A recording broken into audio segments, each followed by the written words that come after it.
यह वीडियो जरा गौर से सुनिएगा।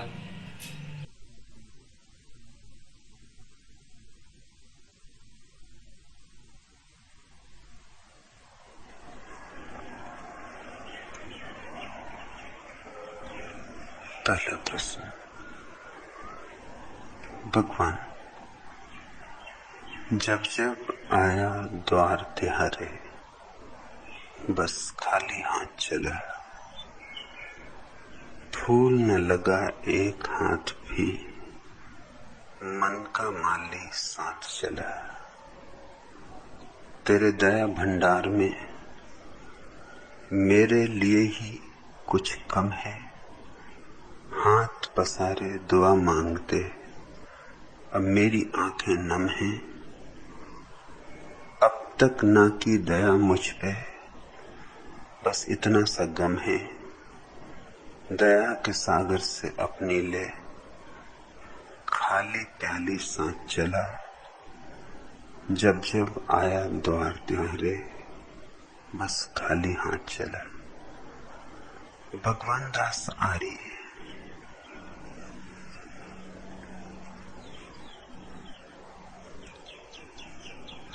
द्वार आना इतना आसान तो नहीं, और द्वार जो आ जाए खाली हाथ जाता नहीं, जा सकता नहीं। तुम आए भी गए भी, मगर न तो आए न खुले। बंद बंद अपनी धारणाओं, अपने तथाकथित ज्ञान से इतने दबे हो कि मैं जो कहता हूं वह तुम्हें सुनाई भी नहीं पड़ता। तुम्हारे हाथ पहले ही इतने भरे हैं कि मैं जो भेंट दूं उसके लिए अवकाश भी नहीं है। ज़ैन फकीर रिंझाई के जीवन में यह प्यारा उल्लेख है कि एक बहुत बड़े पंडित ने पहाड़ी चढ़कर लंबी यात्रा की, रिंझाई के झोपड़े तक। थक गया था पसीने से, चेहरा तमतमा रहा था, सांस भर आई थी, चढ़ाई बड़ी थी। और जब रिंझाई के झोपड़े में प्रविष्ट हुआ तो उसने पूछा, जानना चाहता हूं ईश्वर है या नहीं, आत्मा है या नहीं, ध्यान क्या, समाधि क्या, बुद्धत्व की संबोधि की घटना क्या। यूं प्रश्नों की कतार लगा थी। रिंझाई ने प्रश्न सुने, थोड़ा हंसा और कहा कि थक गए हैं आप, थोड़ा विश्राम कर ले। मैं एक कप चाय बना लाऊं, चाय पी ले, फिर पीछे बातें हो लेंगी। और रिंझाई ने चाय बनाई, चाय लेके आया, हाथ में पंडित को प्याली दी और प्याली में चाय ढालनी शुरू की तो ढालता ही गया। प्याली पूरी भर गई, साथ की बसी भी भर गई। और अब और एक बूंद की चाय फर्श पर गिरनी शुरू हो जाएगी कि पंडित चिल्लाया, अब रुको भी, क्या पागल हो, मेरी प्याली में जगह तो जरा भी नहीं और तुम हो कि चाय ढाले ही चले जाते हो।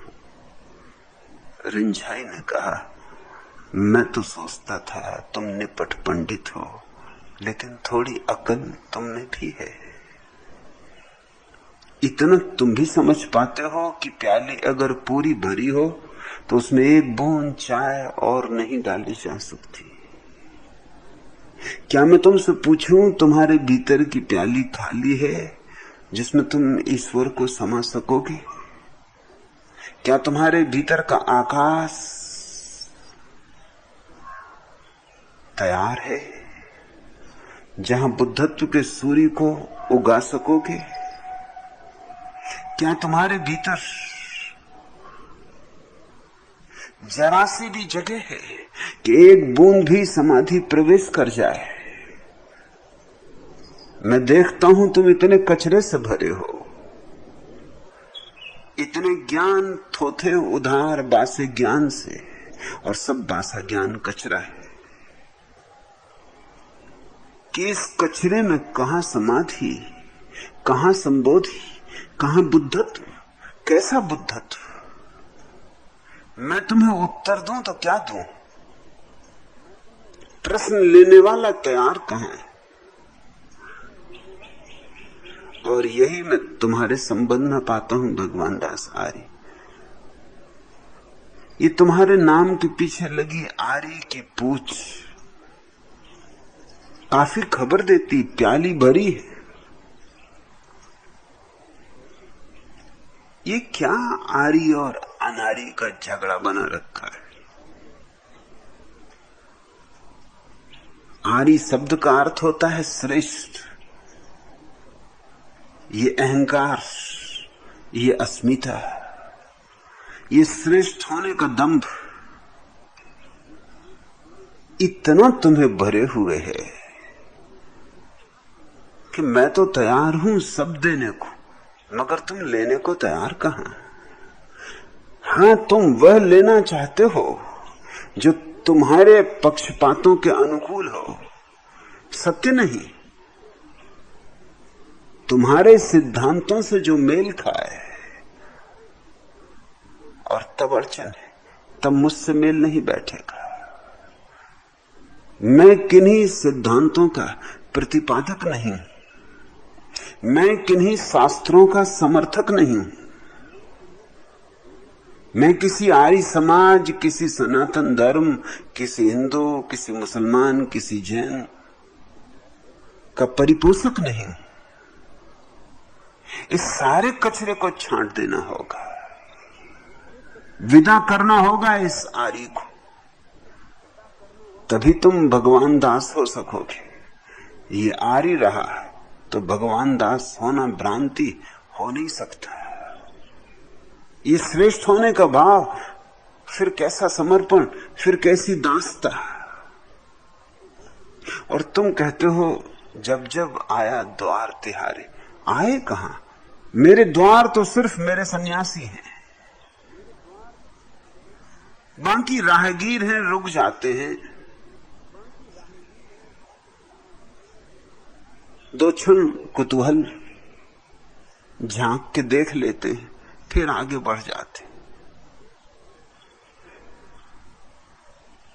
सिर्फ सन्यासी ही भीतर प्रविष्ट होता है। सन्यास का इतना ही अर्थ है, अपने को खाली करने की तैयारी, ताकि मैं तुम्हें पुनः भर सकूं। और मैं किन्हीं सिद्धांतों या सूचनाओं से तुम्हें भरना नहीं चाहता, उससे भरना चाहता हूं जो तुम्हारा निज स्वभाव है, अभी बीज की तरह। अगर घास पात उखाड़ दिया जाए तो वही तुम्हारे भीतर गुलाब बन जाएगा, वही तुम्हारे भीतर सहस्त्रदल कमल बनेगा। तुमसे ही तुम्हें भरना चाहता हूं,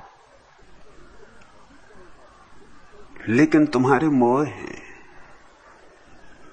तुम अपनी धारणाओं से ऐसे चिपटे हो कि रत्ती भर उन धारणाओं को छोड़ने की तुम्हारी तैयारी नहीं। हाँ, उनको बचा के अगर कुछ मिल जाए तो तुम जरूर लेने को राजी हो, मगर उनको बचाने में मिलना असंभव है। तुम किन्हीं पंडितों के द्वार पर जाओ, वहां से शायद तुम्हें कुछ मिले, थोड़ा और कचरा बटोर लाओगे। ये किसी पंडित का द्वार नहीं है।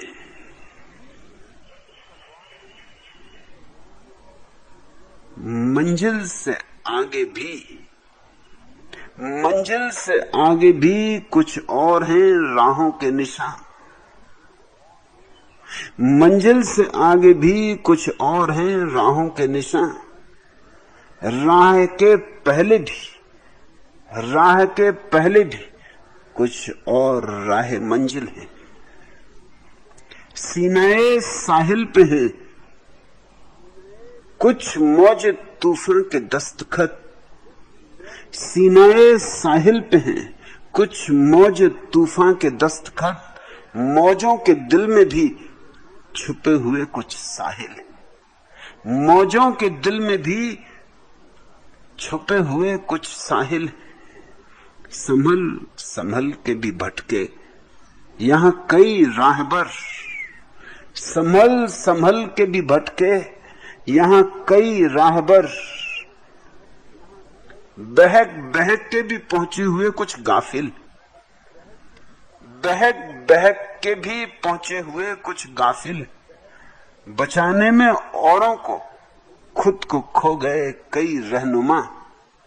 मिटाकर जिंदगी बख्शे कुछ ऐसे कातिल। जल जल कर धुआं उगले कुछ ऐसे हैं चिराग। अश्क पी पी कर जले ऐसे भी शमाए दिल। मुश्किलें हैं मुश्किलों का क्या कहिए। मुश्किलें हो गई आसान ये क्या कम मुश्किल। तुम्हारी तकलीफ यह है कि तुम ज्यादा समझदार, जरूरत से ज्यादा समझदार, और ये जगह है गाफिलों के लिए। हुए कुछ गाफिल। तुम अपने को बचा रहे हो और यहां मिटाने वाले पाते हैं। बचाने में औरों को खुद खो गए कई रहनुमा। मिटाकर जिंदगी बख्शे कुछ ऐसे कातिल। तुम डूबना नहीं चाहते,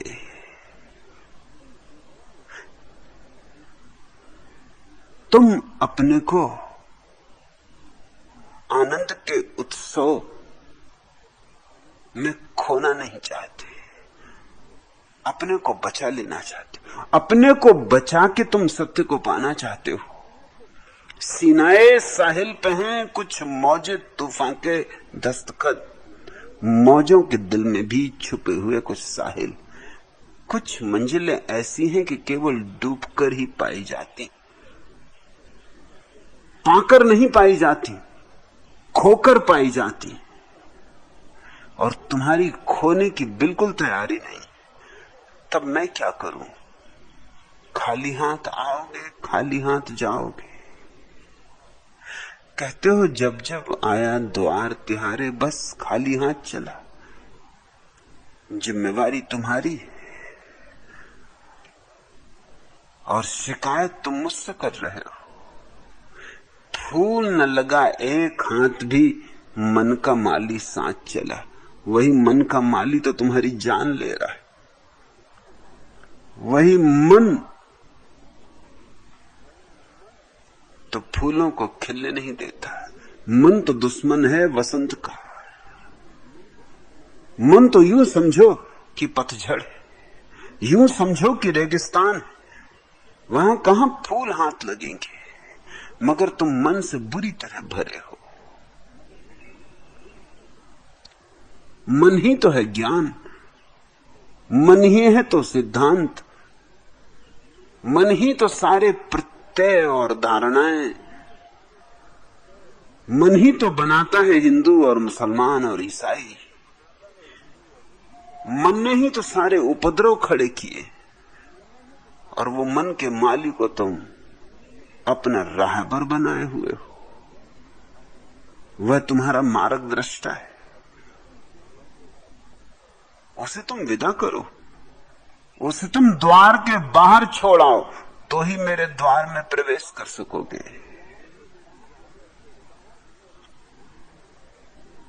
नजर में ढल के उभरते हैं दिल के अफसाने। ये और बात है दुनिया नजर न पहचाने। नजर में ढल के उभरते हैं दिल के अफसाने। ये और बात है दुनिया नजर न पहचाने। ये बज़्म देखी है मेरी निगाह ने की जहां बगैर समा भी जलते रहे हैं परवाने। ये बज़्म देखी है मेरी निगाह ने की जहां बगैर समा भी जलते रहे हैं परवाने। ये क्या बहार का जोबन, ये क्या नसात का रंग, ये क्या बहार का जोबन, ये क्या नसात का रंग। फैशुर्द मैं कदे वाले उदास मैं खाने। मेरे नदीम तेरी चश्म इल्तिफात की खैर बिगड़ बिगड़ के संवरते गए हैं अफसाने। मेरे नदीम तेरी चश्म इल्तिफात की खैर बिगड़ बिगड़ के संवरते गए हैं अफसाने। ये किसकी चश्म फुसूसाज का करिश्मा है, ये किसकी चश्म फुसूसाज का करिश्मा है कि टूट कर भी सलामत है दिल के बुतखाने। कि टूट कर भी सलामत है दिल के बुतखाने। मिठो टूटो तो भीतर की प्रतिमा प्रकट हो। जैसे कोई मूर्तिकार छेनी और हथौड़ी लेकर पत्थर को तोड़ता है, हजार चोटें करता है, चोटों पर चोटें करता है, तब कहीं बामुश्किल मूर्ति प्रकट हो पाती। मूर्ति तो पत्थर में छिपी है, मौजूद है, कहीं से लानी नहीं। सिर्फ मूर्ति के चारों तरफ जो व्यर्थ के आवरण, जो असार इकट्ठा हो गया है, उसे जला के राख कर देना है। मैं तुम्हारे भीतर छिपे भगवान को प्रकट कर लूं, लेकिन ये तुम्हारा आरी तो काटना पड़े। और तुम इस आरी के मोह में इतने पड़े हो कि भगवान रहे कि जाए, मगर आरी को बचाना है। वही तुम्हारी अड़चन है, इसलिए आते तो जरूर हो मगर आ नहीं पाते। हाँ, पूना तक आ जाते हो, मुझ तक नहीं आ पाते। और पूना तक आ जाना मुझ तक आना नहीं है। इस आश्रम तक आ जाना भी मुझ तक आना नहीं है। यहां आके भी तुम यूं बैठे रहते हो जैसे वर्षा होती हो और कोई घड़ा उल्टा रखा रहे। वर्षा होगी और घड़ा खाली रहेगा, या अगर घड़ा सीधा भी रहे तो खुद के कचरे से इतना भरा है कि वर्षा की एक बूंद भी उसमें प्रवेश न कर पाएगी। कहते हो तुम तेरे दया भंडार में मेरे लिए ही कुछ कम है, किसी के लिए कम नहीं।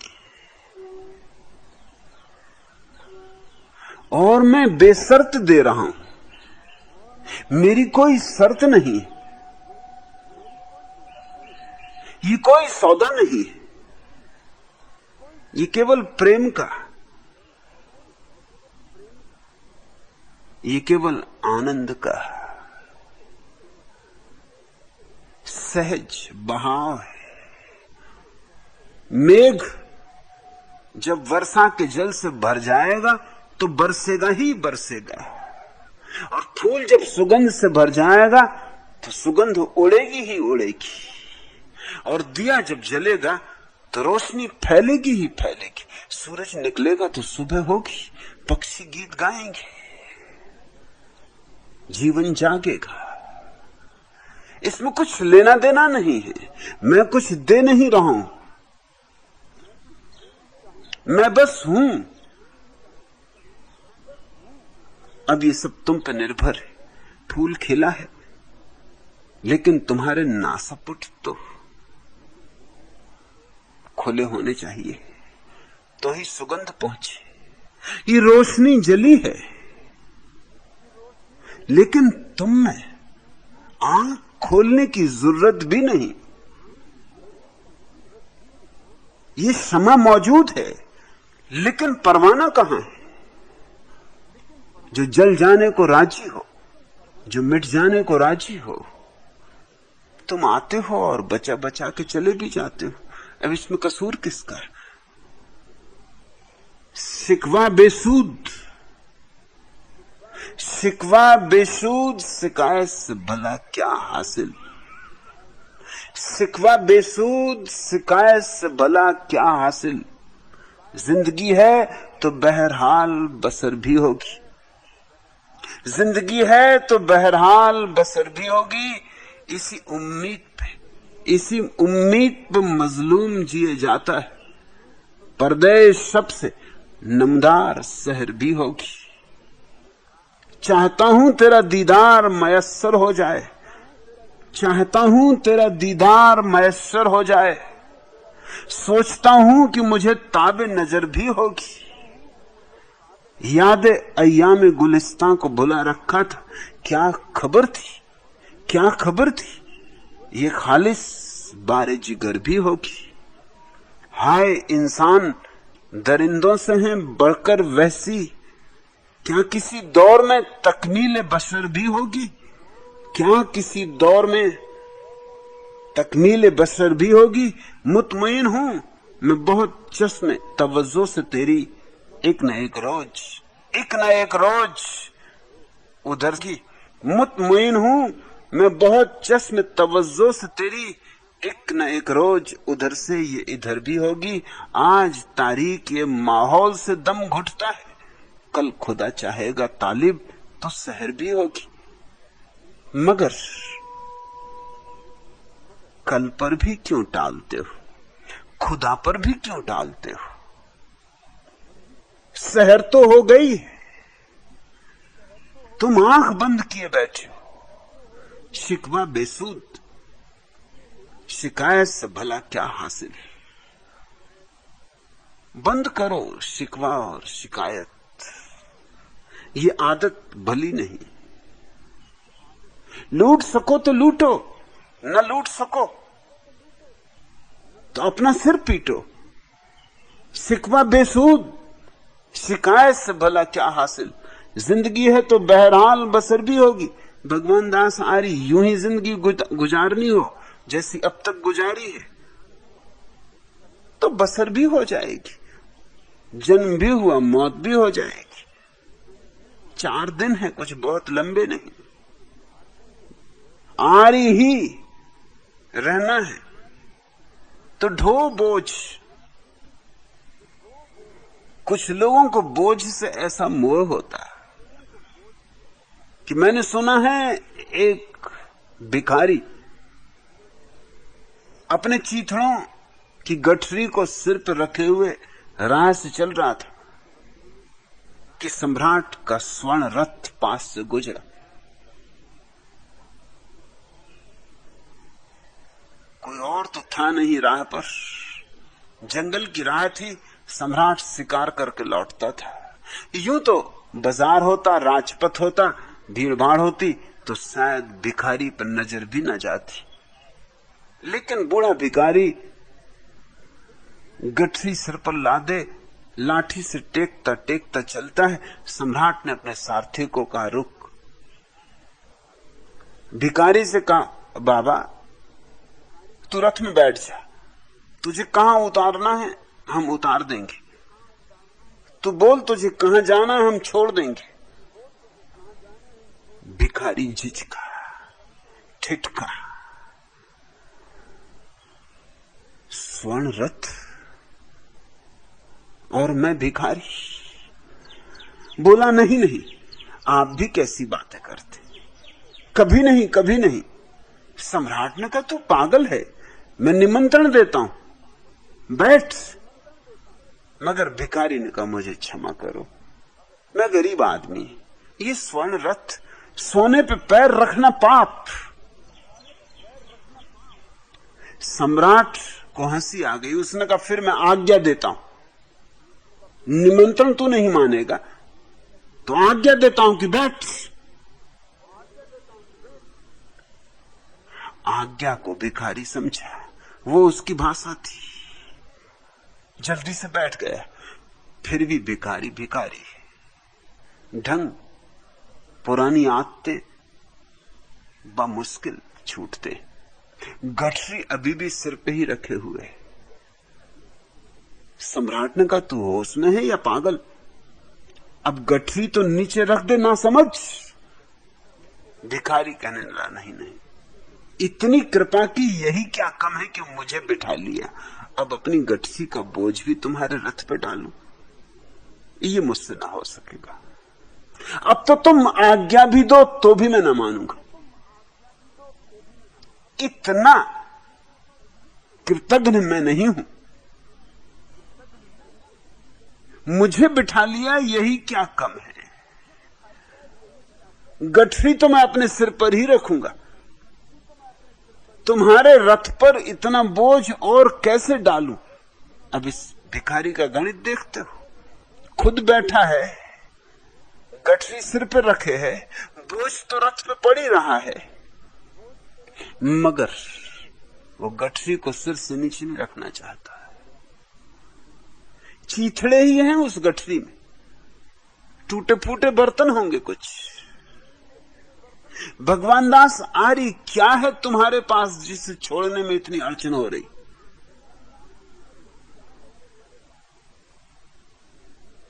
और मैं तो निमंत्रण ही दे सकता हूं, आज्ञा नहीं दे सकता। मैं तो बुलावा ही भेज सकता हूं, प्रेम पाती लिख सकता हूं कि आ जाओ, बैठ जाओ मेरे रथ पर, मगर तुम कहते हो नहीं नहीं, ये कैसे हो सकता है? मैं भगवान दास आर्य और ये आपका रथ, इसमें हिंदू बैठे, मुसलमान बैठे, ईसाई बैठे, जैन बैठे, बौद्ध बैठे, यहूदी बैठे, सिख बैठे, इसमें तरह तरह के लोग बैठे, मैं कैसे बैठ सकता हूं? और फिर मेरी ये गठरी, ये सत्यार्थ प्रकाश जिसको सिर पे रखे बैठा हूं, और सत्यार्थ प्रकाश के ऊपर बैठे हैं महर्षि दयानंद, भजन भारी। महर्षि दयानंद के चित्र वगैरह देखे, क्या घुटा हुआ सिर, क्या तोंद, क्या जम के बैठे।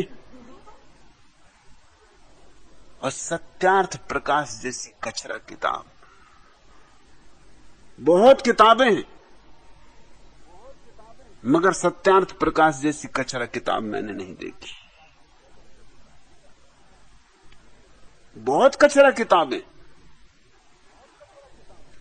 जब भी मैं कभी गीता में कृष्ण को उस वचन को पढ़ा हूं जिसमें कृष्ण अपनी स्तुति में कुछ अद्भुत बातें कहते हैं कि मैं हाथियों में ऐरावत, गौओं में कामधेनु, इत्यादि इत्यादि, वहां हमेशा मुझे ख्याल आ जाता है कि कुछ और बातें जोड़ देते हैं, जैसे कचरा किताबों में सत्यार्थ प्रकाश।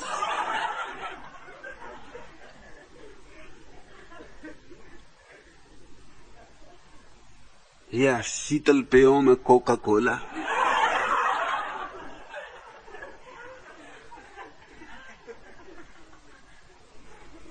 या बाबाओं में गोबरपुरी के गणेश, मुक्तानंद, ऐसे कुछ सुंदर वचन और जोड़ देते हैं। कहां का पुराना दकियानूसी, ऐरावत हाथियों में, और कहां की कामधेनु गऊ। तुम्हारे ऊपर बहुत बोझ है, दयानंद तुम्हें दबाए डाल रहे हैं, ऐसे चढ़ के बैठते हैं कि जिस पे बैठ जाते उतरते नहीं। एक तो गलत आदमी ही उन्हें बैठने देते, समझदार तो फौरन कहता आगे बढ़ो, कि यहां कहां घुसे आ रहे,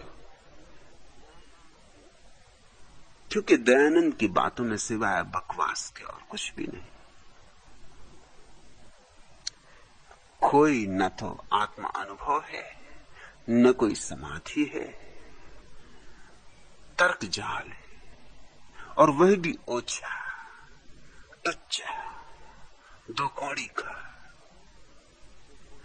इस सब बोझ को लेके तुम आ जाते हो, इसलिए तकलीफ हुई जा रही। आते हो जरूर, क्योंकि वो बोझ तृप्ति भी नहीं देता। आना तुम्हें पड़ता है, महीने 2 महीने में तुम फिर हाजिर हो जाते हो। आना भी पड़ेगा, क्योंकि जो बोझ तुम धो रहे हो उससे कुछ तृप्ति नहीं है, कोई संतोष नहीं है, कोई पोषण नहीं है। इसी उम्मीद पर मजलूम जिए जाता है।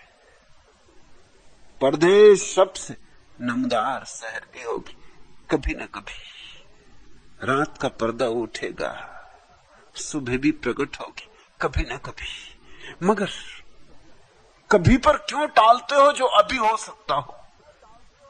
और कभी का क्या भरोसा है?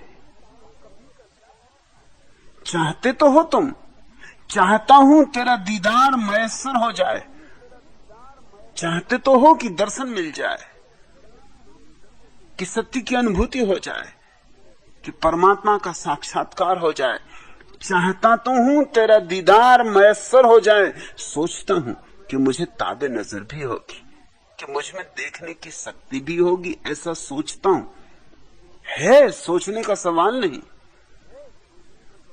लेकिन देखने की शक्ति काफी नहीं, क्योंकि कोई अपनी आंख बंद रख सकता है। देखने की शक्ति तो पड़ी है भीतर, मगर आंख बंद हो तो जरा सी पलकें पर्याप्त है। परमात्मा भी सामने खड़ा रहे तो दिखाई नहीं पड़ेगा। और मैं तुमसे कहता हूं, परमात्मा सदा सामने खड़ा है, मगर दिखाई नहीं पड़ता, क्योंकि किसी की आंख पर काबा का पत्थर रखा है, किसी की आंख पर वेद रखे हुए हैं, किसी आंख पर तीर्थंकर बैठे हुए हैं, किसी आंख पर बुद्ध सवार हैं। हर आंख भरी है, हर आंख में कचरा है। आंख खाली होनी चाहिए, निर्दोष होनी चाहिए। आंख छोटे बच्चे की भांति होनी चाहिए, फिर तुम खाली हाथ नहीं जा सकोगे।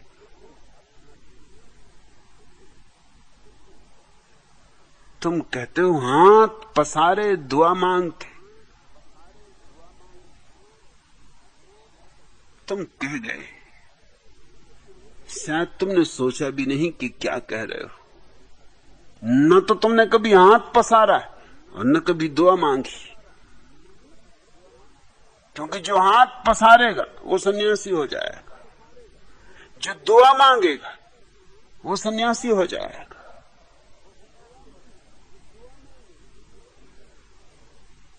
गौतम बुद्ध ज्ञान को उपलब्ध होने के बाद घर वापस लौटे, 12 साल बाद वापस लौटे। जिस दिन घर छोड़ा था, उनका बच्चा, उनका बेटा 1 ही दिन का था, राहुल 1 ही दिन का था। जब आए तो वो 12 वर्ष का हो चुका था। और बुद्ध की पत्नी यशोधरा बहुत नाराज थी, स्वभाव था। और उसने एक बहुत महत्वपूर्ण सवाल पूछा। उसने पूछा कि मैं इतना ही जानना चाहती हूं, क्या तुम्हें मेरा इतना भी भरोसा न था कि मुझसे कह देते कि मैं जा रहा हूं? क्या तुम सोचते हो मैं तुम्हें रोकती? मैं भी छत्राणी हूं।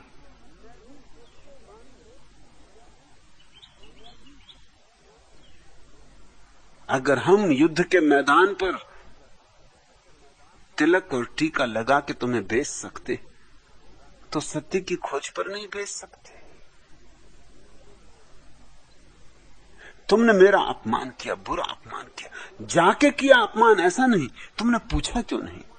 तुम कह तो देते कि मैं जा रहा हूं, एक मौका तो मुझे देते, देख तो लेते कि मैं रोती हूं, चिल्लाती हूं, रुकावट डालती हूं।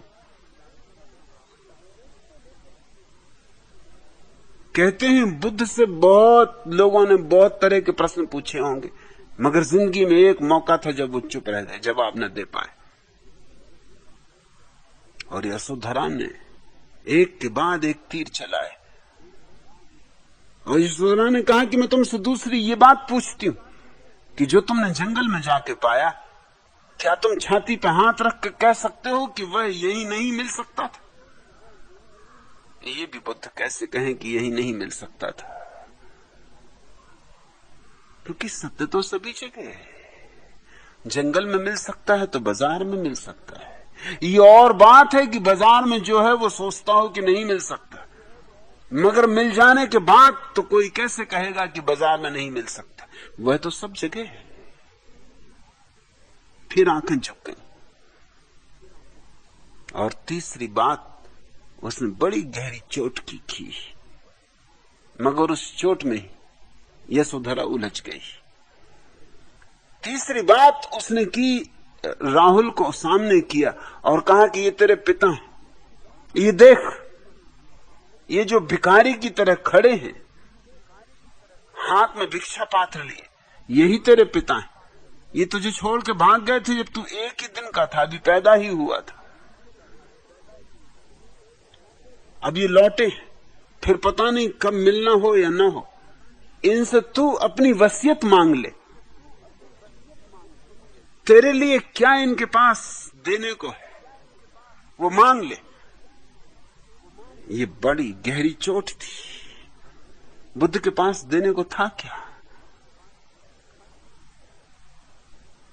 यशोधरा प्रतिशोध ले रही थी 12 वर्षों का, लेकिन उसने कभी सोचा भी न था कि ये घटना यूं रुख ले लेगी, ये बात यूं बदल जाएगी। भगवान दास आर्य ने भी पूछते वक्त नहीं सोचा होगा कि बात यूं रुख ले लेगी।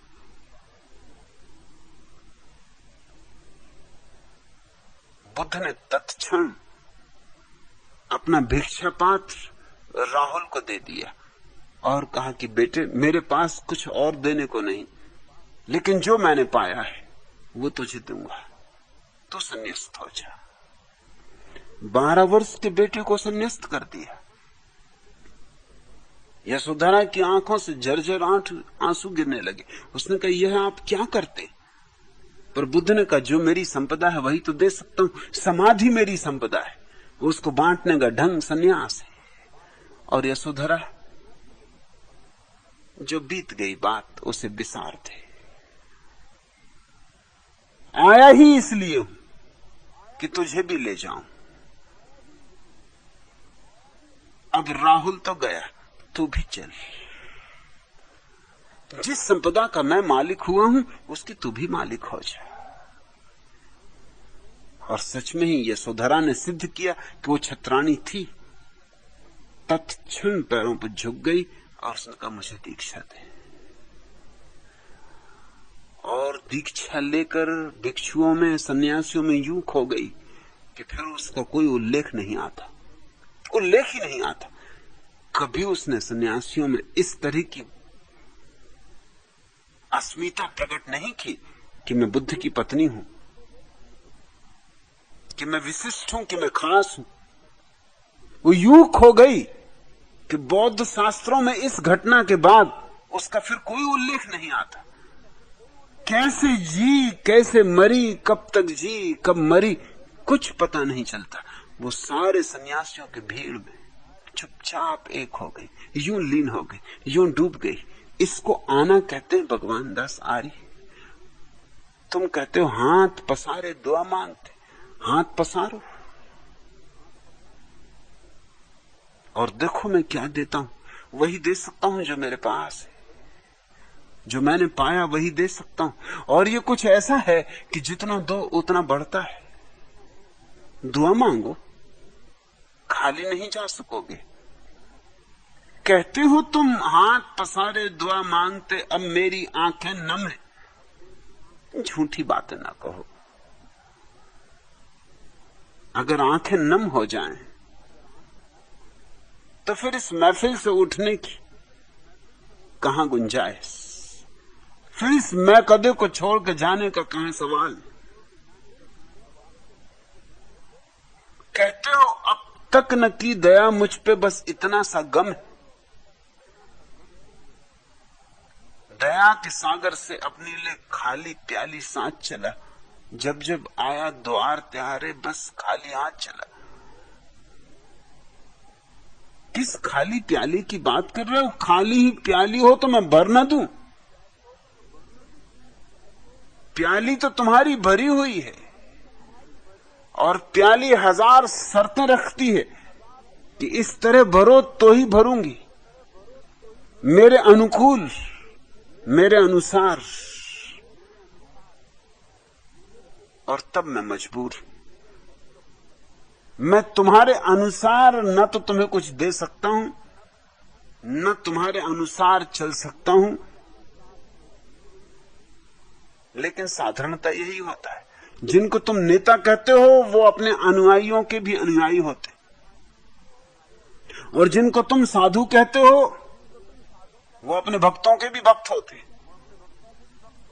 तुम्हारे साधु तुम्हारी मान के चलते, तुम्हारे मुनि तुम्हारी मान के चलते।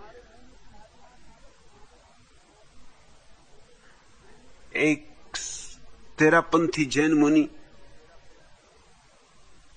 कोई 10 वर्ष पहले मुझसे मिलने आए थे। मैंने उनसे पूछा कि मुंह पट्टी फेंको फाको।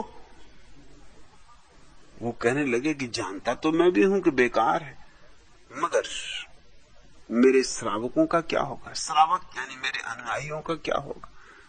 वो बड़े नाराज होंगे। और उन्होंने मुझे पहले चेताया था कि आप वहां जा रहे हो, कुछ गड़बड़ करके ना आ जाना। पहले तो मुझे रोका उन्होंने आने से, बामुश्किल तो आ पाया हूं, और आपने आते से ये बात मुंह पट्टी की छेड़ दी। जानता तो मैं भी हूं कि इस मुंह पट्टी में क्या रखा है, मगर मेरे श्रावक इसी मुंह पट्टी के कारण तो मुझे साधु मानते। ये मुंह पट्टी गई कि मेरी साधुता गई, और अब इस उम्र में 60 साल का हो गया। अब कहां जाऊं, क्या करूं? ये मुंह पट्टी है तो लोग चिंता करते हैं, सेवा करते हैं, ध्यान रखते हैं। मुंह पट्टी गई तो सब गया। ये मेरी दुकान है, और मेरे श्रावक तत्क्षण मेरे दुश्मन हो जाएंगे। न मालूम कितने साधुओं के पत्र मुझे मिलते हैं, साध्वियों के पत्र मिलते हैं कि हम आपकी बातें पढ़ते हैं, समझते हैं, समझ भी पाते, मगर अड़चन यह है कि हमारे आसपास जो समूह है हमारे मानने वालों का, उसके सामने हम घोषणा नहीं कर सकते, उसके सामने हम दिखा भी नहीं सकते। मजा है ये कि मुझे गालियां देते हैं वो समूह के सामने, और एकांत में किताबें पढ़ते हैं और मुझे पत्र भी लिखते हैं। अभी कुछ दिन पहले दिगंबरों के एक बहुत बड़े ज्ञानी, तथाकथित ज्ञानी कांजी स्वामी की मृत्यु हुई। मेरे एक सन्यासी सुराज्यानंद उनसे मिलने गए थे। मेरे सन्यासी को देख के कई लोग यूं भड़क जाते हैं कि जैसे मौत आ गई। बस स्वराज्यानंद को देखा एकदम भड़क गए और कहा कि तुम भी इस चक्कर में पड़ गए। पुराने परिचित थे उनके, पहले भी जाते थे, जब सन्यासी नहीं थे तब भी जाते थे। तुम भी इस चक्कर में पड़ गए। इस आदमी की किताबों से बचना, इस आदमी की किताबें जहर हैं, इसकी बातों से बचना, ये तुम्हें डुबा लेगा, ये तुम्हें भ्रष्ट कर देगा। स्वराज्यानंद ने गौर से देखा कि वो जो किताब पढ़ रहे थे वो मेरी किताब थी। कांजी स्वामी मेरी छोटी सी किताब अहिंसा दर्शन कुंद कुंद के बड़े शास्त्र में छिपाए हुए रखे थे, मगर स्वराज्यानंद पहचान गए कि किताब तो भीतर जो है वो मेरी है। उन्होंने कहा कि जरा मैं ये किताब देखूं। कांजी स्वामी बहुत बेचैन हुए। उन्होंने कहा कि मैं जरा देख रहा था कि यह आदमी किस तरह लोगों को भ्रष्ट करता।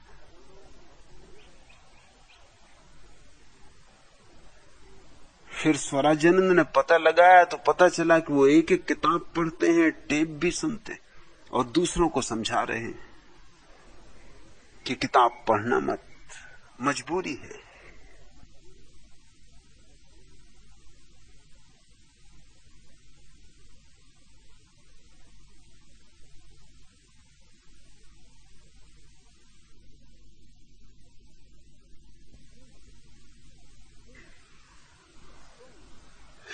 तुम न तो भी हाथ पसारे हो, न तुमने प्रार्थना की है, न तुम्हारी आंखें अभी गीली, न तुम्हारी प्याली खाली। काश तुम इतना कर सको कि प्याली खाली हो, आंखें गीली हो और हाथ तुम पसारो और दुआ तुम मांगो, फिर खाली हाथ जा सकते हो? असंभव, एकदम असंभव। तुम भर के जाओगे, मधुमास से भर के जाओगे, संगीत से भर के जाओगे, आनंद और उत्सव से भर के जाओगे, मगर उसके पहले कुछ तो करना होगा। और देर ना करो, यूं भी तुमने बहुत देर कर दी। मिट गया जब मिटने वाला, मिट गया जब मिटने वाला, फिर सलाम आया तो क्या। मिट गया जब मिटने वाला, फिर सलाम आया तो क्या। दिल की बर्बादी के बाद, दिल की बर्बादी के बाद उनका पैगाम आया तो क्या। मिट गया जब मिटने वाला, फिर सलाम आया तो क्या। दिल की बर्बादी के बाद उनका पैगाम आया तो क्या। छूट गई नब्जें, उम्मीदें देने वाली हैं जवाब। अब उधर से नामावर लेके पैगाम आया तो क्या। आज ही मिटना था ए दिल, आज ही मिटना था ए दिल, हसरते दीदार में तू मेरी नाकामियों के बाद काम आया तो क्या। काश अपनी जिंदगी में हम ये मंजर देखते, काश अपनी जिंदगी में हम ये मंजर देखते। अब सरे तुर्बत, अब सरे तुर्बत कोई महशर खिराम आया तो क्या। सांस उखड़ी, आस टूटी, छा गया जब रंग यास, नामवर लाया तो क्या, खत मेरे नाम आया तो क्या। मिल गया वो खाक में, मिल गया वो खाक में जिस दिल में था अरमान दीद। मिल गया वो खाक में जिस दिल में था अरमान दीद। अब कोई खुर्शीद वश बालाए बाम आया तो क्या। मिट गया जब मिटने वाला, फिर सलाम आया तो क्या। और मिटने की कौन कहे, कल का भरोसा नहीं, अगले क्षण का भरोसा नहीं।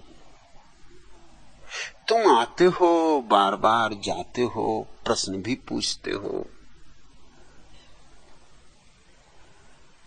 लेकिन पुराने आग्रह, पुरानी आदतें, पुराने संस्कार नहीं छोड़ पा रहे। अगर तुम्हें उन संस्कारों से आनंद मिल रहा है तो यहां मत आओ। अगर उन पुराने संस्कारों से तुम्हें कुछ भी नहीं मिल रहा है तो उन्हें छोड़ो और यहां आओ। मगर कुछ तय करो, ऐसे तो ना घर के रहोगे ना घाट के रहोगे, धोबी के गधे हो जाओगे।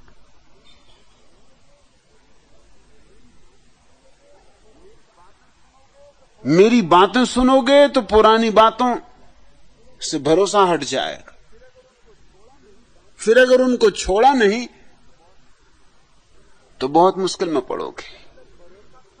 जब तक भरोसा था तब तक कम से कम इतना तो था कि जो ढो रहे हैं वो सोना है। अब जब भरोसा ना रहेगा तो पत्थर ढो रहे हो। जानते हो कि सोना नहीं है मगर ढोना भी नहीं छूटता। दो साधु एक जंगल से गुजरते थे, गुरु और शिष्य। बार बार बूढ़ा गुरु अपने शिष्य से पूछता था, क्योंकि सांझ होने लगी, सूरज ढलने लगा, गांव कितनी दूर है, गांव कितनी दूर है, गांव कितनी दूर है। युवक ने कहा कि आज तक कभी आपने इस तरह उत्सुकता नहीं दिखाई। जंगल पड़ा तो हम जंगल में ठहर गए, गांव आ गया तो गांव में ठहर गए। आप तेजी से भी चल रहे हो, जल्दबाजी भी कर रहे हो, और भी मैं एक काम देख रहा हूं जो आप बार बार कर रहे हो। अपने झोले में हाथ डाल डाल के देखते हो, माजरा क्या है, मामला क्या है, राज क्या है।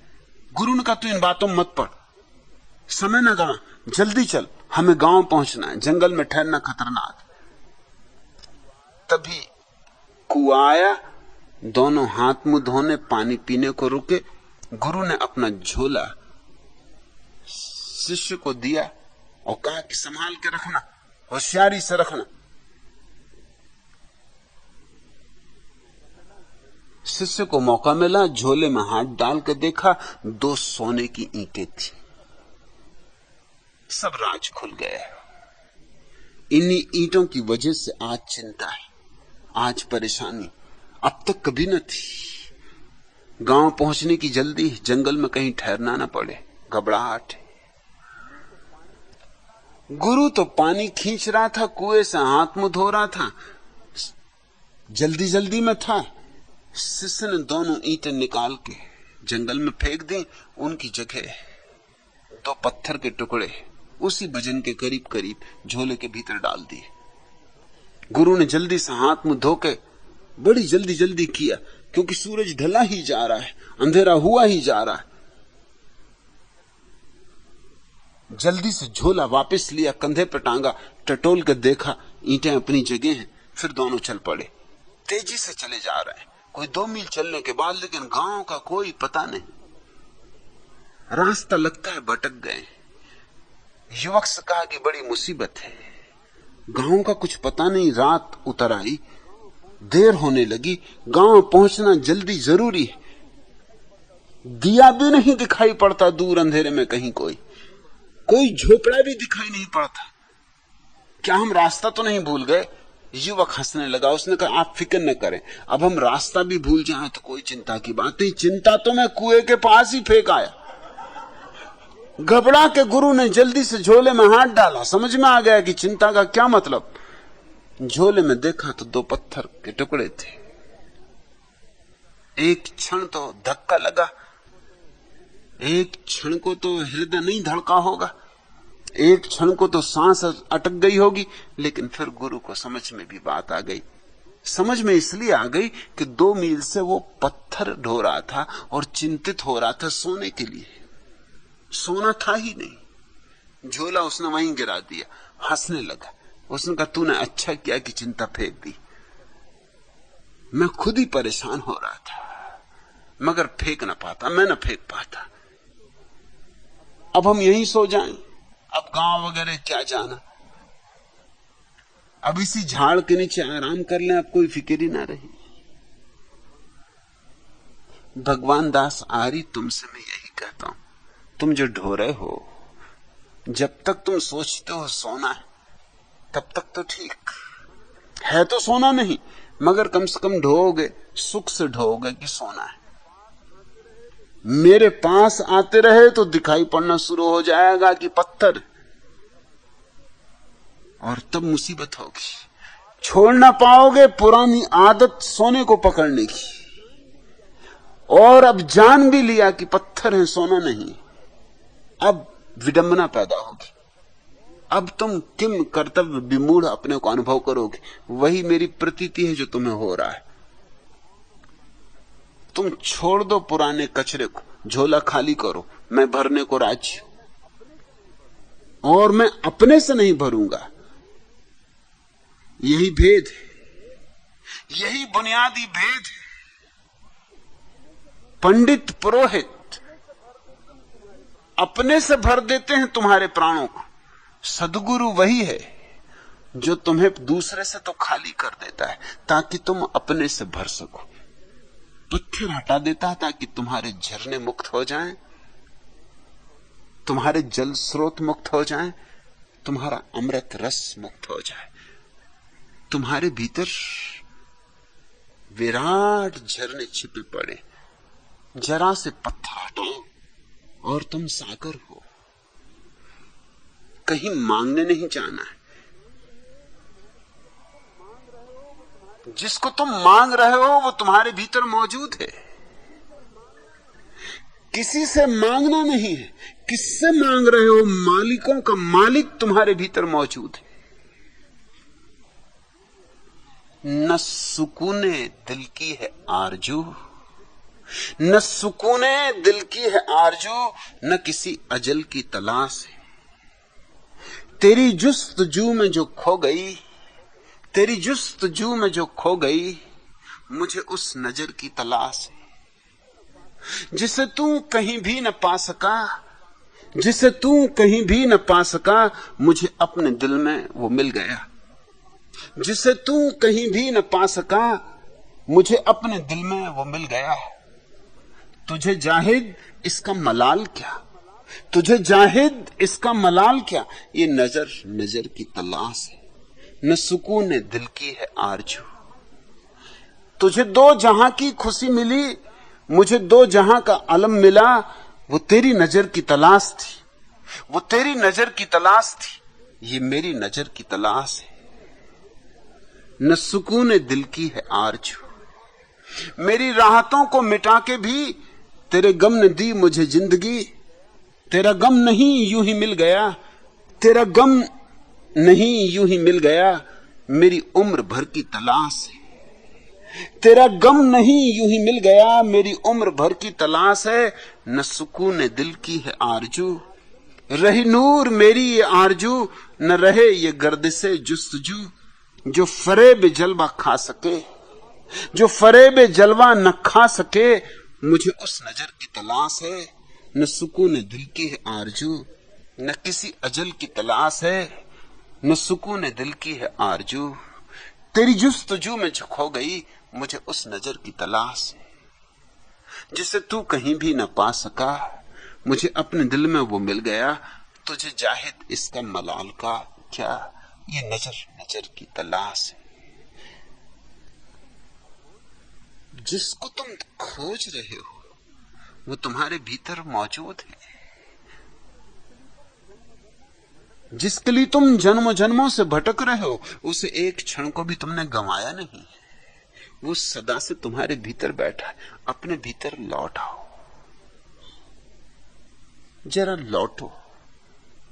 बस इतना ही तो मेरा शिक्षण है। अपने तरफ आंख खोलो, अपनी किताब खोलो, अपने प्राणों को पढ़ो, अपनी आत्मा को पहचानो, और फिर कोई असंतोष नहीं, कोई दुख नहीं, कोई पीड़ा नहीं। स्वर्ग के द्वार खुल जाते।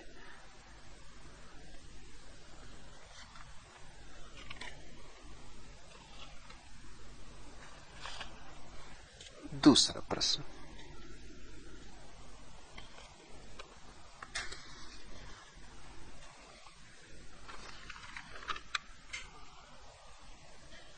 भगवान, अतीत के सभी ज्ञानी, जिनमें पिछली सदी के परमहंस रामकृष्ण को भी सम्मिलित करना उचित होगा, स्त्री के बहुत विरोध में थे।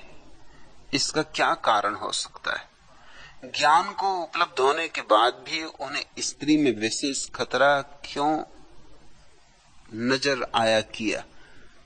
क्या ज्ञानोपलब्धि के बाद भी कुछ अतीत के संस्कार शेष रह जाते? सुलोचना भारद्वाज,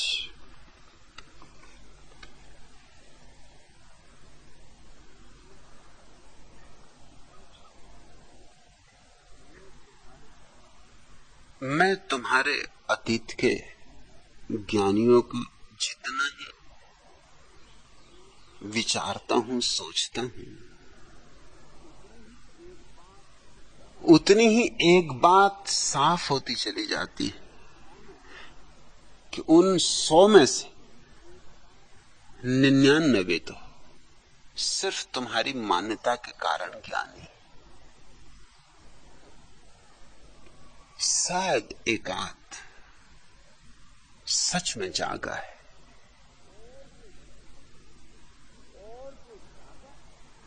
और जो जागा है उसकी भी मजबूरी है। मजबूरी है यह कि उसे अपने युग की भाषा में बोलना पड़ेगा।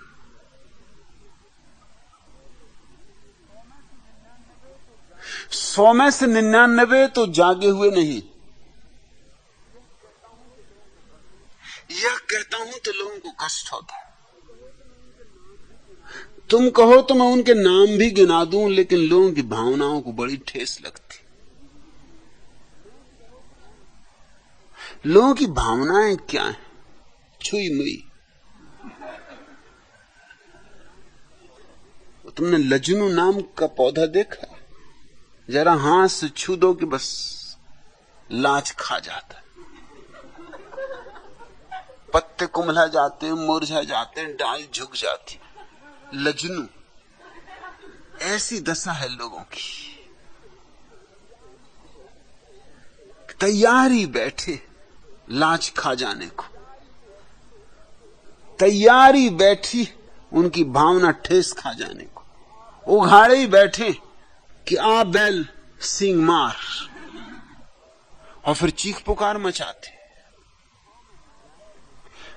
100 में 99 तो तुम्हारे ज्ञानी ज्ञानी नहीं, पंडित जानकार है, प्रबुद्ध नहीं। और वो जो एक प्रबुद्ध भी है उसकी भी मजबूरी है। वो भी अपने युग की ही भाषा में बोल सकता है, दूसरे युग की भाषा में बोलेगा भी कैसे? आखिर महावीर बोलेंगे तो 2500 साल पहले की भाषा में ही बोलेंगे। मैं जिस भाषा में बोलता हूं उसमें कैसे बोल सकते? मेरे बाद 2500 साल बाद जो लोग बोलेंगे, निश्चित ही वो अपने समय की भाषा में बोलेंगे, वो मेरी भाषा में नहीं बोल सकेंगे। बोलना तो किसी भाषा में पड़ेगा, और भाषा के अपने निहित अर्थ होते, और भाषा सिर्फ वही नहीं होती जो तुम बोलते हो, जो तुम सोचते हो, विचारते हो। भाषा के कारण ही तो दुनिया में 300 धर्म है। ये विभिन्न भाषाओं के कारण, ये बोलने के अलग अलग लहजे, अलग अलग शैलियां, अलग अलग समयों की शैलियां। रामकृष्ण परमहंस वही पुरानी भाषा में बोल रहे हैं, यद्यपि वे जागृत पुरुष। उन 100 लोगों में से एक में मैं उनकी गिनती करता हूं। रामकृष्ण परमहंस और महर्षि दयानंद दोनों समकालिक थे।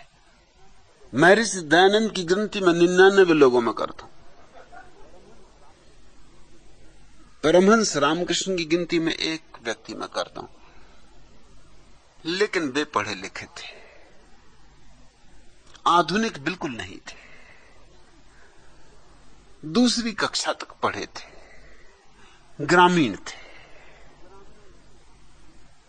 ग्राम में उनकी भाषा है। यह जानकर तो मैं हैरानी होगी, हालांकि कोई किताब ये लिखती नहीं,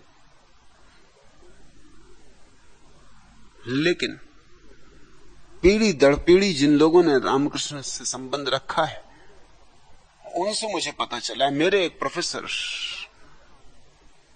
उस परिवार में से आते हैं जिनके दादा परदादा रामकृष्ण के सत्संगियों में से थे।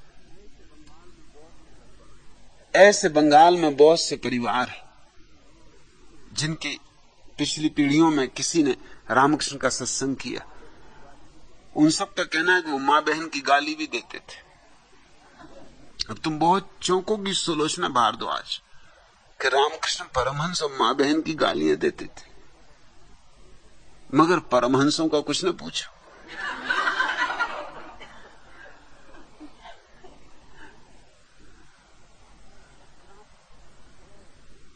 ग्राम में थे और आधुनिकता से तो बिल्कुल परिचित नहीं थे, इसलिए भाषा जो बोल रहे थे वो कम से कम 2-2.5 हजार साल पुरानी थी। उस भाषा में अध्यात्म पर्यायवाची था, कामनी कांचन का त्याग करो। हालांकि इस बात में कुछ सच्चाई है, मगर सच्चाई कुछ ऐसी है कि समझना पड़े। अगर तुम मुझसे पूछो तो मैं कहूंगा कि जो व्यक्ति अध्यात्म को उपलब्ध होता है वह कामनी और कांचन का अतिक्रमण कर जाता है। मैं भी वही कह रहा हूं, कामनी और कांचन का अतिक्रमण कर जाता है जो व्यक्ति समाधि को उपलब्ध होता है। जिस व्यक्ति ने स्वयं के आनंद को पा लिया वो क्यों किसी और में आनंद खोजेगा। आखिर स्त्री में या पुरुष में हम आनंद क्यों खोजते? क्योंकि खुद दुखी, कहीं और से मिल जाए। पुरुष स्त्रियों की तरफ देख रहे हैं, स्त्रियां पुरुषों की तरफ देख रही हैं कि आनंद किसी से मिलेगा। मां बाप बच्चों की तरफ देख रहे हैं, बच्चे मां बाप की तरफ देख रहे हैं कि आनंद किसी से मिलेगा। सब किसी और की तरफ टकटकी लगाए बांधे बैठे, और आनंद का स्रोत भीतर है। जब भीतर के स्रोत का पता चल जाता तो स्वभावतः बाहर की आकांक्षा अपने आप विलुप्त हो जाती। पुरानी शैली यह थी कि कामनी कांचन का त्याग करो तो समाधि मिलेगी। मैं तुमसे कहना चाहता हूं ज्यादा वैज्ञानिक ये होगा कहना कि समाधि को उपलब्ध हो जाओ, अपने आनंद को पालो, कामनी कांचन का अतिक्रमण हो जाता। त्याग शब्द का भी उपयोग नहीं करूंगा, क्योंकि त्याग में चेष्टा मालूम होती, छोड़ना नहीं। मैं कहूंगा छूट जाता है। और छोड़ने में और छूट जाने में जमीन आसमान का फर्क हो जाता। जब तुम छोड़ते हो तो तुम भयभीत हो जाते हो। जिसको छोड़ा उससे भागते हो कि कहीं फिर न पकड़ जाओ। हालांकि धन किसी को पकड़ता नहीं, तुम ही धन को पकड़ते हो। इसलिए भय यही है कि कहीं मैं ही फिर न पकड़ लूं। पुरानी धारणा। और अभी आत्मज्ञान तो हुआ नहीं, समाधि तो मिली नहीं। समाधि पाने के लिए धन छोड़ा है। अब समाधि कब मिलेगी क्या पता, इस बीच धन फिर मिल जाए, फिर रास्ते में मिल जाए तो विचार उठने लगे कि अब समाधि जब मिलेगी मिलेगी, अगले जन्म में देखेंगे, कोई जल्दी क्या है। अभी धन तो पड़ा मिल गया, इसको क्यों छोड़ना, इसको तो भोग ही लो। और बहाने और तर्क तो आदमी खोज ही ले सकता है कि जब परमात्मा ने भेजा ही है प्रसाद स्वरूप। जैसे संजीव रेड्डी कहते कि उनको राष्ट्रपति परमात्मा ने बनाया है, परमात्मा का प्रसाद। गजब का प्रसाद परमात्मा बांट रहा है। परमात्मा भी लगता अंधा हो गया। कहावत है ना, अंधा बांटे रेवड़ी। देख देख के दे, पहचान पहचान के देता, अपना वाला है कि नहीं। संजीव रेड्डी, इनको रेवड़ी मिली। 70 करोड़ के देश में अंधे ने रेवड़ी बांटी, इनको दी। इनमें क्या खूबी थी। शायद रेड्डी और रेवड़ी में कुछ थोड़ा तुकबंदी हो तो हो, और तो कुछ कानून दिखाई नहीं पड़ता। और अब ये अभी 15 दिन पहले ही उन्होंने कहा था कि परमात्मा के प्रसाद से मुझे ये रेवड़ी मिली, और अभी 15 दिन बाद कहने लगे कि रेवड़ी सड़ी, कि राजनीति तो बिल्कुल सड़ी गली, अगली बार मुझे राष्ट्रपति नहीं बनना। ये बड़ा मजा हो गया।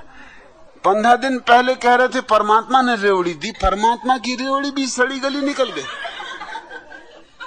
और अगर परमात्मा फिर रेवड़ी दे तो फिर क्या करोगे? माने ही नहीं, वो कहे कि नहीं रेड्डी लेना ही होगा, हम तो रेवड़ी तुम्ही को देंगे, हमें कोई और जिसता ही नहीं, हम तो तुम्ही को देंगे, तुमने खूब संभाल के भी रखी। फिर क्या करोगे? क्या परमात्मा के प्रसाद को इंकार कर दोगे? कैसे कैसे आदमी धोखे अपने को देते हैं और दूसरों को देते। परमात्मा का प्रसाद था, 15 दिन में सड़ा गला हो गया। और अब नहीं लेना इनको। अब ये कहते हैं हमें राष्ट्रपति बनना ही नहीं। अरे तो पहले क्यों नहीं कह दिया कि हमें बनना ही नहीं? तो परमात्मा और बड़ी रेवड़ी देता। मगर अब दिखता है कि रेवड़ी छिन जाएगी, इसके पहले की छिने। साफ कह दो कि हमें चाहिए ही नहीं। अरे हमें लेना ही नहीं, हमें इस रेवड़ी में कोई रस नहीं। सड़ी गली रेवड़ी, इसमें रखा क्या है? धन मिल जाए, अगर तुम धन छोड़ के भागो तो घबराहट होगी, हाथ पैर कपने लगेंगे। बिना भावे के सामने तुम रुपए ले जाओ, 100 रुपए का हरा नोट, और वो एकदम से आंख बंद कर लेते। तुम ले जाके देख लो, इसको अध्यात्म माना जाता है कि उन्होंने आंख बंद कर ली। मगर आंख बंद करने की, कागज को देख के आंख बंद करते शर्म नहीं आती? मराठी मानुस हैं, इन्होंने कहानी तो सुनी ही होगी ना, रांका बांका की मराठी कहानी। रांका एक बड़े संत पुरुष थे, मगर ऐसी संत पुरुष भगोड़े छोड़ के भागे, धन छोड़ दिया, त्याग कर दिया धन का, लकड़ी काट काट के बेचते, उसी से जो मिल जाता काम चलाते। एक बार 3 दिन वर्षा होती रही, लकड़ी काटने जाना मुश्किल हुआ। 3 दिन भूखे रहे। घर तो पैसा था नहीं पास, मांग सकते नहीं थे। पुरानी अकड़, धन तो छूट गया, अकड़ नहीं गई थी। रस्सी जल जाती, अकड़ नहीं जाती। अरे मांग लेते, मोहल्ले पड़ोस वालों से मांग लेते, मगर मांगा नहीं। 3 दिन भूखे ही रहे। 3 दिन बाद गए, पत्नी भी साथ गई, क्योंकि कमजोर, 3 दिन की भूख, अकेले ला सकेंगे लकड़ी का गट्ठा या नहीं, तो 2 बांट के 2 हिस्सों में ले आएंगे। लकड़ियां काटी, बामुश्किल तो लकड़ियां काट पाए, फिर गट्ठा बांध के चले। रास्ते में आ रहे थे कि देखा कि किसी घुड़सवार का दिखता है, आगे आगे घोड़ा निकला, टापें अभी भी सुनाई पड़ रही। उसकी बसनी गिर गई है, बसनी नगद सोने के सिक्कों से भरी। कुछ सिक्के बसनी के बाहर भी गिर गए और सिक्के बसनी में भरे हुए। सोचा रांका ने कि मैं तो पुरुष को तो हमेशा ये ख्याल है कि स्त्री तो नरक का द्वार है। पता नहीं, अगर स्त्री नरक का द्वार है तो पुरुष ही नरक जा सकते हैं, स्त्रियां तो नरक जा ही नहीं सकती। द्वार कहां जाएगा? अरे द्वार तो द्वार पे रहेगा।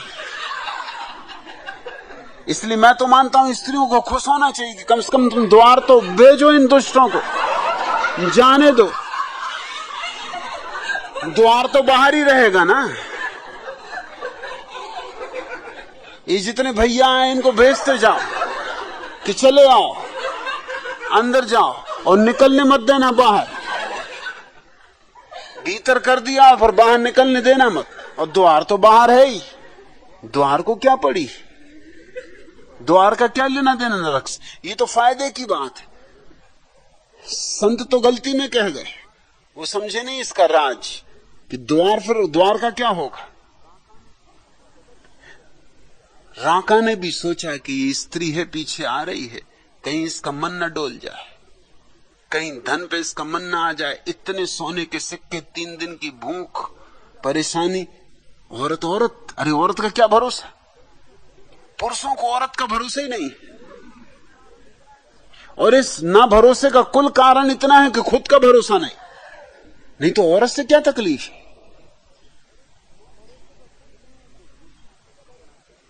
स्त्रियों को पुरुषों पे इतना गैर भरोसा नहीं है जितना पुरुषों को है। असलियत यह है कि पुरुषों को अपने पे भरोसा नहीं, डर है। जल्दी से उन्होंने बसनी को डाल दिया गड्ढे में और मिट्टी से पूरने लगे। तभी उनकी पत्नी आ गई। उसने पूछा क्या करते हो? तो सच बोलने की कसम खाई थी, इसलिए मजबूरी में सच बोलना पड़ा। कहा कि अब तो उससे कैसे छिपाऊं, मैंने कसम खा ली सच बोलने की। यहां असरफियां पड़ी थी, सोने की असरफियां, चमकती हुई असरफियां।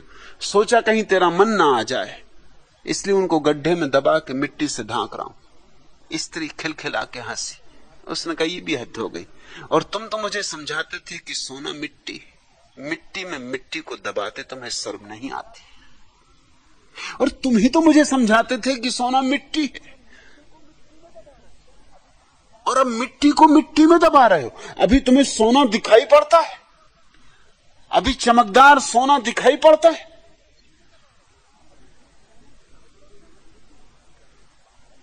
तब से ही उनकी स्त्री का नाम बांका हुआ। रांका को मात दे दी ना, इसलिए बांका। अब विनोबा भावे को पता होगा रांका और बांका की कहानी, महाराष्ट्र की घटना है। लेकिन वो भी नोट को देख के आंख बंद कर लेते। अरे जब कागज ही है तो आंख क्या बंद करना? दूसरे किसी कागज को देख के आंख नहीं बंद करते, इसी कागज का क्या कसूर है? आंख बंद करने की क्या जरूरत? कहीं भीतर रस मौजूद है, कहीं भीतर किसी न किसी तल पर रस मौजूद है। ये जो भीतर का रस है वही इन उद्घोषणाओं में प्रकट हुआ है। स्त्री का विरोध इसी भय के कारण शुरू हुआ। तू जो पूछती है सुलोचना, ठीक पूछती है कि अतीत के सभी ज्ञानी, जिनमें पिछली सदी के परमहंस रामकृष्ण को भी सम्मिलित करना होगा, करना ही होगा, स्त्री के बहुत विरोध में थे। इसका क्या कारण हो सकता है? वो जो 99 झूठे संत हैं जो स्त्रियों को, धन को छोड़ के भागे, उन्होंने बड़ा तूफान मचा रखा है। उन्होंने भाषा निर्णित की, उन्होंने आध्यात्मिक बोलने का ढंग निर्णित कर दिया। रामकृष्ण जैसे लोग गैर पढ़े लिखे हैं, सुशिक्षित नहीं हैं, वो इसी भाषा को बेचारे बोलते हैं जो भाषा उन्होंने सुनी। यद्यपि रामकृष्ण भली भांति जानते हैं कि वो मुक्त हैं। तुम जान के हैरान होगे कि रामकृष्ण अपनी पत्नी को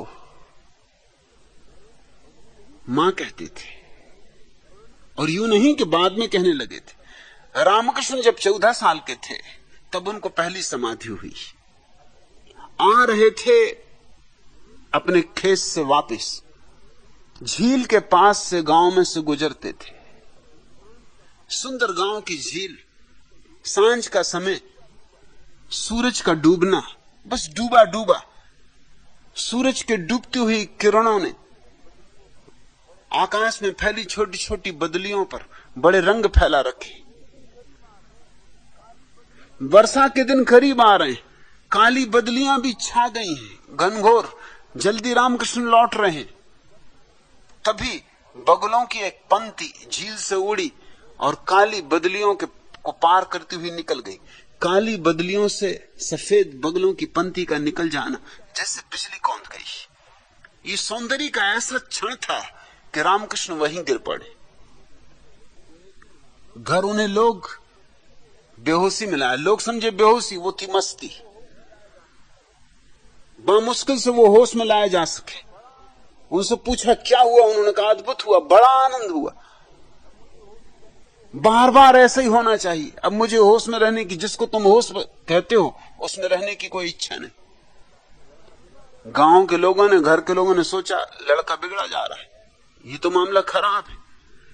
ये ऐसे भी साधु संग करता था, जाता था सुनने सत्संग, तब तक भी ठीक था।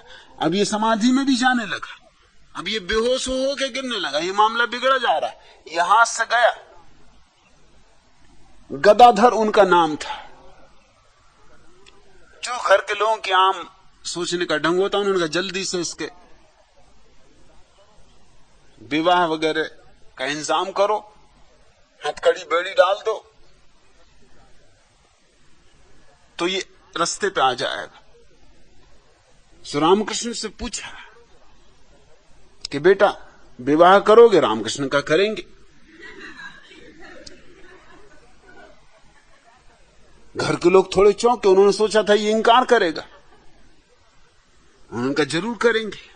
किससे करना है? घर के लोगों ने कहा हम तो सोचते तू सत्संगी हो गया, समाधि लगने लगी और गांव में बड़ी चर्चा है कि तू ज्ञानी हुआ जा रहा है, इसलिए तो विवाह कर रहा हूं। तू कहता करेंगी, किससे करना तू इतनी जल्दी में? पास में ही गांव में एक लड़की खोजी गई, रामकृष्ण को दिखाने ले गए। रामकृष्ण को जब लड़की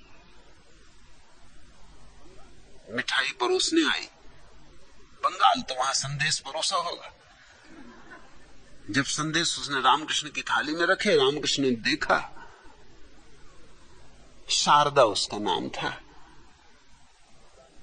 खीसे में जितने मां ने रुपए रख दिए थे सब निकाल के उसके पैरों पे चढ़ा दिए और कहा कि तू तो मेरी मां है, शादी हो गई। लोगों ने कहा तू पागल है रे, पहले तो शादी करने की इतनी जल्दी की और अब पत्नी को मां कह रहा है, कुछ अकल है? बेअकल कहीं का। मगर उसने कहा कि ये तो मेरी मां है, शादी होगी मगर ये मेरी मां ही रहेगी। शादी भी हो गई, शादी में इंकार नहीं किया।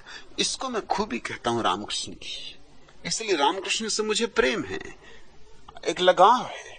यह आदमी अद्भुत है, शादी करने में इंकार ही नहीं किया। नोट देख के आंख बंद करने वाला आदमी नहीं है ये, शादी से भी नहीं भागा, मगर शादी भी किस मस्ती से की। कहा कि मेरी मां है, और फिर जीवन भर मां ही माना। मां ही कहते थे वो शारदा को।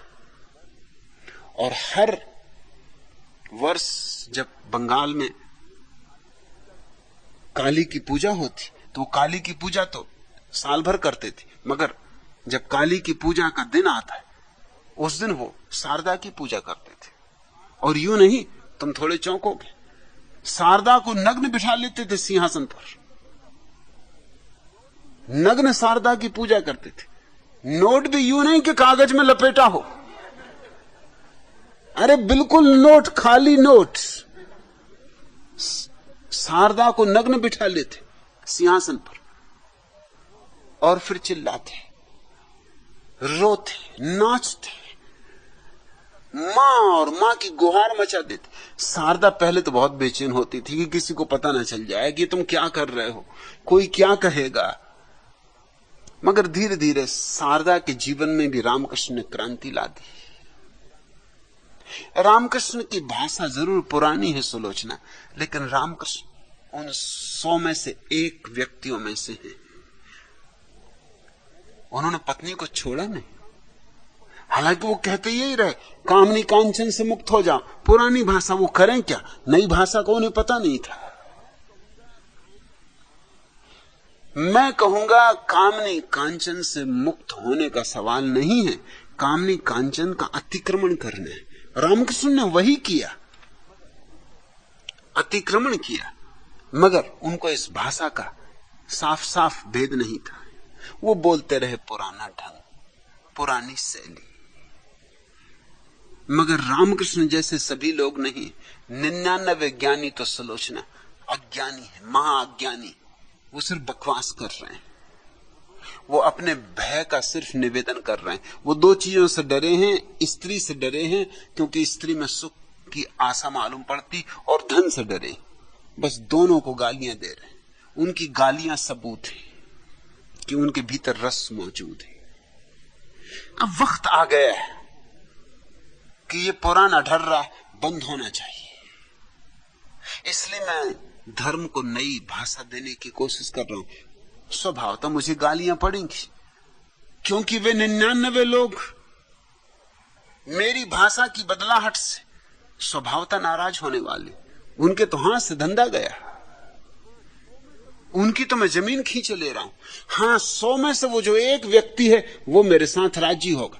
रामकृष्ण जैसा व्यक्ति मेरे साथ राजी होगा। रामकृष्ण मुझे मिल जाए तो मैं उनकी भाषा बदल दूं, वो मुझसे राजी हो जाएंगे। वो कहेंगे अरे यही मैं कहना चाहता था, मगर मुझे कहने का पता नहीं था, मुझे जो पता था वैसा मैंने कह दिया था, यही कहना चाहता था। जीसस मुझे मिल जाए मुझसे राजी होंगे, बुद्ध मुझे मिल जाए मुझसे राजी होंगे, लेकिन जिन बुद्धों को तुम ज्ञानी समझ रही हो वे मुझसे राजी नहीं हो सकते।